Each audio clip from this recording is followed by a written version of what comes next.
All right, we're still continuing with solve for x.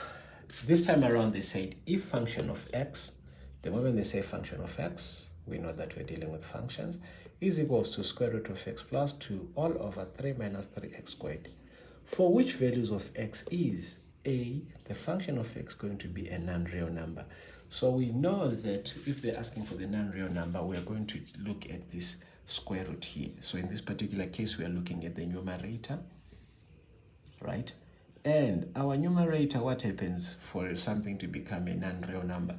Remember, if we are having a square root of a negative number, it becomes, so let's say for instance, square root of negative 9. Then that's when we say that it's undefined,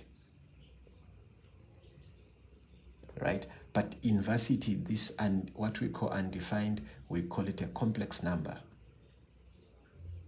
And this complex number is represented by the letter I. And what happens with this? For something to be a non-real number, it means that we cannot find it on a number line, right? So square root of negative 9 cannot be found on the number line where you are having your integers, you know, your negative numbers, your 0, the neutral number, and the positive numbers.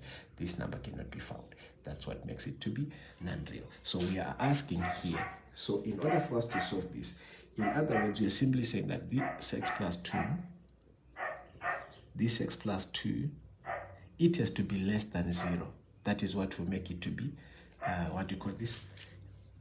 A non-real number. So we then transpose, then we say, therefore, our x must not be negative 2. Because if it is to be less than negative 2, then we have non-real numbers. So let's give an example. X is less than negative 2. So if which numbers are less than negative 2? If I come to my number line, I've got 0, negative 1, negative 2, negative 3, negative 4.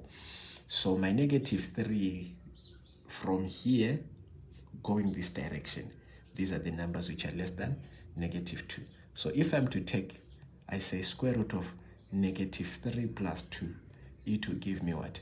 It will give me a root of negative 1. And if you are to punch into your calculator, it will give you an undefined. If I'm to say root of negative 4 plus 2 here, it will give me what? A root of negative 2. And if you are to go to your calculator, it will give you error, which is undefined, which are non-real numbers. So our final number was x is less than negative 2.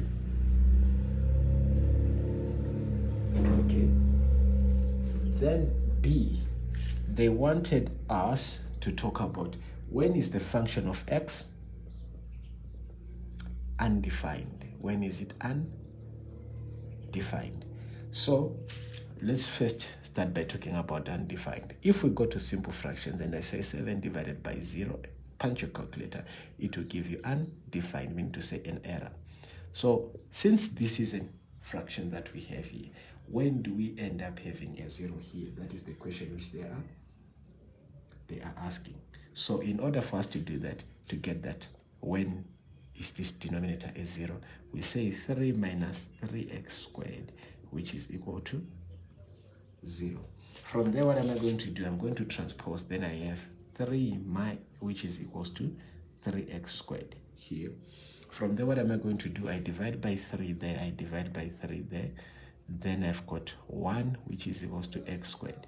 Then what am I going to do? I'm now going to square root. So I square root here and I square root here. But because I've square rooted, then here I say plus or minus. So therefore, my x when is equals to 1, or when my x is equal to negative 1, that's when this denominator becomes a 0, right?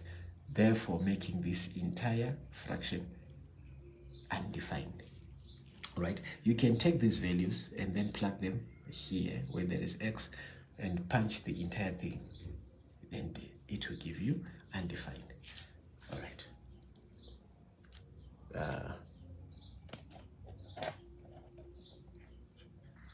All right. Thank you.